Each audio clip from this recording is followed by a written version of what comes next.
ಹಾಗೂ ಜನಾರ್ದನ ರೆಡ್ಡಿ ನಡುವಿನ ಸಂಘರ್ಷದ ಬೆನ್ನಲ್ಲೇ ಶ್ರೀರಾಮುಲು ಅವರನ್ನ ತಮ್ಮ ಬಣಕ್ಕೆ ಸೆಳೆಯಲು ಶಾಸಕ ಬಸನಗೌಡ ಪಾಟೀಲ್ ಯತ್ನಾಳ್ ಮುಂದಾಗಿದ್ದಾರೆ. ಈ ಸಂಬಂಧ ಶ್ರೀರಾಮುಲು ಹಾಗೂ ಯತ್ನಾಳ್ ದೂರವಾಣಿ ಮೂಲಕ ಮಾತುಕತೆ ನಡೆಸಿದ್ದಾರಂತೆ. ಅವಕಾಶ ಸಿಕ್ಕಲ್ಲಿ ಪಕ್ಷದ ರಾಜ್ಯಾಧ್ಯಕ್ಷರಾಗುವ ಅವಕಾಶವನ್ನು ಕೂಡ ನೀಡಲಾಗುವುದು ಎಂದು ಯತ್ನಾಳ್ ಶ್ರೀರಾಮುಲುಗೆ ತಿಳಿಸಿದ್ದಾರೆ. ಇದಕ್ಕೆ ಪ್ರತಿಕ್ರಿಯಿಸಿರುವ ಶ್ರೀರಾಮುಲು, ರಾಜ್ಯಾಧ್ಯಕ್ಷ ಸ್ಥಾನ ನನಗೇನು ಬೇಡ, ಮೊದಲಿನಿಂದಲೂ ಕೂಡ ನಿಮ್ಮ ಜೊತೆ ಉತ್ತಮ ಸಂಬಂಧವಿದೆ, ರಾಜಕೀಯ ಹೊರತಾಗಿಯೂ ಗೆಳೆತನವಿದೆ, ಹೀಗಾಗಿ ನಿಮ್ಮ ಜೊತೆ ಇರ್ತೇನೆ ಅಂತ ಯತ್ನಾಳ್ಗೆ ತಿಳಿಸಿದ್ದಾರಂತೆ.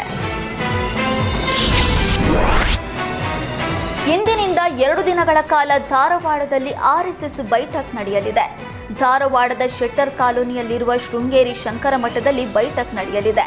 ಬೈಠಕ್ನಲ್ಲಿ ಬಿಜೆಪಿ ರಾಜ್ಯಾಧ್ಯಕ್ಷ ವಿಜೇಂದ್ರ, ಸುನಿಲ್ ಕುಮಾರ್, ಕಲ್ಲಡ್ಕ ಪ್ರಭಾಕರ್ ಭಾಗಿಯಾಗಿದ್ದಾರೆ. ಸುಮಾರು 270ಕ್ಕೂ ಹೆಚ್ಚು ಆರ್ಎಸ್ಎಸ್ ಮುಖಂಡರು ಭಾಗಿಯಾಗಲಿದ್ದಾರೆ.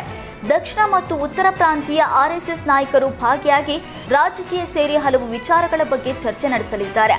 ಬೆಳಗ್ಗೆ 9 ರಿಂದ ಸಂಜೆ 6 ಗಂಟೆವರೆಗೆ ಬೈಠಕ್ ನಡೆಯಲಿದೆ.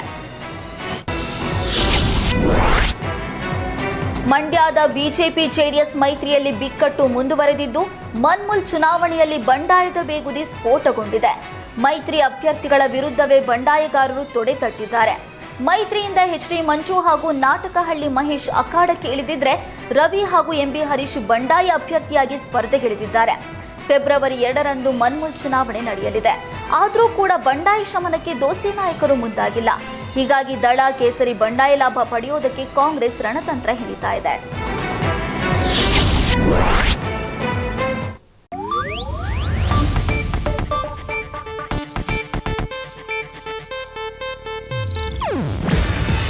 ಇದು ಏಷ್ಯಾನೆಟ್ ನ್ಯೂಸ್ ನೆಟ್ವರ್ಕ್ ಪ್ರಸ್ತುತಿ.